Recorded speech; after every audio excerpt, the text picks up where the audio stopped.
quanto maior for o grau da tua intimidade com Deus, maior será o nível da revelação. É por isso que quase que a metade do Novo Testamento foi escrito por Paulo. E em 2 Coríntios 12:7 foi dado um espinho na carne para que ele não se exaltasse pelo quê? Pela excelência das revelações.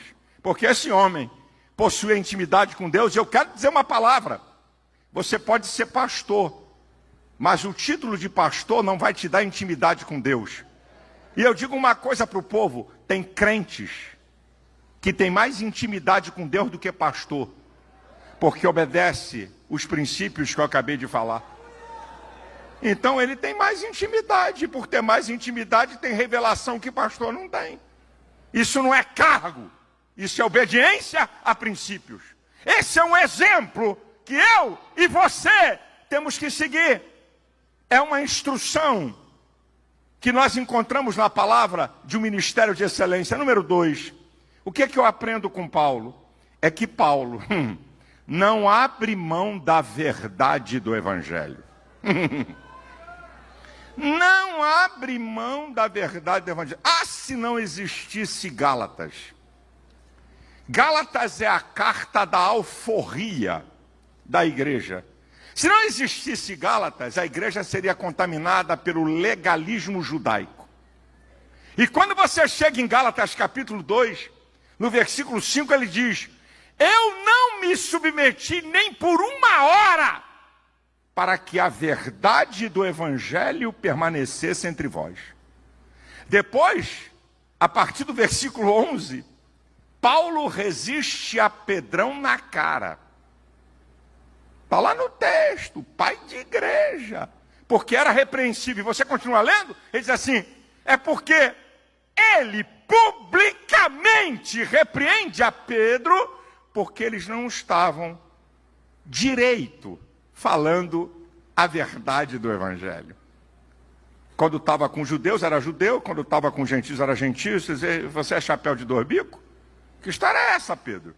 E ele, na igreja de Antioquia, ele repreende publicamente diante de todo mundo a Pedro, porque não abre mão da verdade. Pastores da ADVEC, nós não podemos abrir mão da verdade do Evangelho.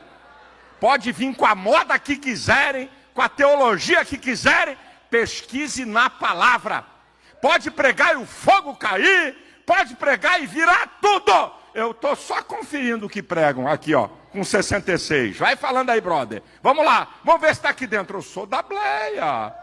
E na Bleia nós temos muitos defeitos, mas uma coisa da Assembleia de Deus é o fundamento teológico. Ah, irmão, nessa eu estava falando com uma igreja, agora que eu fui convidado, que o Senhor me leva para igrejas que têm crise, porque a vida vai caminhando, então a gente passa a ter um respeito pela história. E eu fui pregar numa igreja em crise. Aí eu disse: olha, com todo respeito, nossa igreja não é perfeita, que perfeição é no céu, mas uma coisa da igreja, da marca da Assembleia de Deus, é a teologia, e nós não negociamos teologia.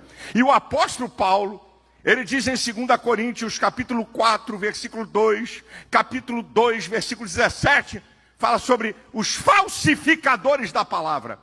Nós não podemos falsificar a palavra. E Paulo é tão ousado que Gálatas 1, 8 e 9 ele diz: olha, mesmo que eu ou um anjo vos anuncie um outro evangelho, seja amaldiçoado. E eu vou repetir: mesmo que eu ou um anjo do céu vos anuncie um outro evangelho, seja amaldiçoado. Pode aparecer alguém com transcendência, e alguém que opera milagres, e alguém que fala profecia. Ei, se torcer o princípio da palavra, não!